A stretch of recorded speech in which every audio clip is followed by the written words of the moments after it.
बाड़मेर जिले के मालपुरा में इन 7 बेटियों के सर से माँ बाप का साया उठ गया। उसके बाद में एक ही उम्मीद थी कि इस हादसे में उनका मासूम भाई जिसका इलाज जोधपुर में चल रहा था उसकी किसी भी तरीके से जान बच जाए। उसके लिए पूरा बाड़मेर, पूरा राजस्थान, पूरा देश दुआएं कर रहा था। चिकित्सकों की टीम लगातार मेहनत कर रही थी, लेकिन सबसे दुखद खबर यह है कि उस भाई जसराज को भी चिकित्सकों की टीम, आपकी हमारी सबकी दुआएं नहीं बचा पाई। और जैसे ही यह समाचार सामने आया उसके बाद में घर में मानो दुखों का पहाड़, या इस परिवार के ऊपर जिस तरीके का ऊपर वाले ने कहर बरपाया है, वाकई हम सब स्तंभ है, दुखी है। दुखी मन से आपके सामने ये समाचार इसलिए भी दे रहे हैं क्योंकि हम सब दुआएं कर रहे थे, समाज आगे आया था, इन बेटियों की मदद के लिए आगे आया था। लेकिन इन सब के बीच में जैसे ही यह समाचार मिला कि इससे बड़ा दुख भरा समाचार हो नहीं सकता था कि उन 7 बेटियों का इकलौता भाई, जो कि उस बोलेरो चालक की लापरवाही का भेंट चढ़ा, जिसमें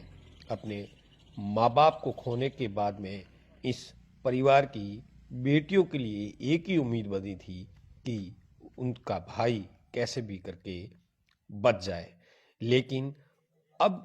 इससे ज़्यादा दुख इस परिवार के लिए हो नहीं सकता और पूरे गांव के अंदर शोक की लहर है। गांव तो क्या, जिसने भी यह दुखद समाचार सुना है कि इस हादसे के बाद उस भाई को भी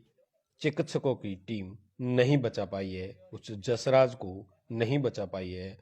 तो मानो पूरे जीवन और संसार का दुख इन बेटियों के ऊपर, इन बहनों के ऊपर आ पड़ा है। क्योंकि पहले माँ बाप का साया उठा, उसके बाद में अब जिस उम्मीद के साथ में एक जिंदगी जीने की राह आगे मिली थी कि शायद उनका भाई बच जाएगा, लेकिन ईश्वर ने वह भी खुशी इनके लिए उसे मंजूर नहीं थी और वह छीन ली। हम भी एक सवाल ईश्वर से जरूर करना चाहेंगे कि आखिर ऐसा सितम क्यों ढा रहा है ऐसे परिवारों के ऊपर, जिनका परिवार में कुछ उम्मीद की किरण बची थी, उसको भी क्यों छीनी आपने। अब इस परिवार के लिए हालांकि समाज जरूर आगे आया, समाज ने जरूर मदद करी, लेकिन उस पूरे मदद, क्योंकि मदद की जो एक उम्मीद थी कि भाई जो है वो उन बहनों के बीच में आएगा, वह जसराज जो हॉस्पिटल से ठीक होकर के इन बहनों के दुख दर्द में शामिल होगा, उनका आसरा बनेगा। लेकिन दुखद आपको बताते हुए हमारी आंखें भर आती है, लेकिन क्या करें, उस जसराज को नहीं बचाया जा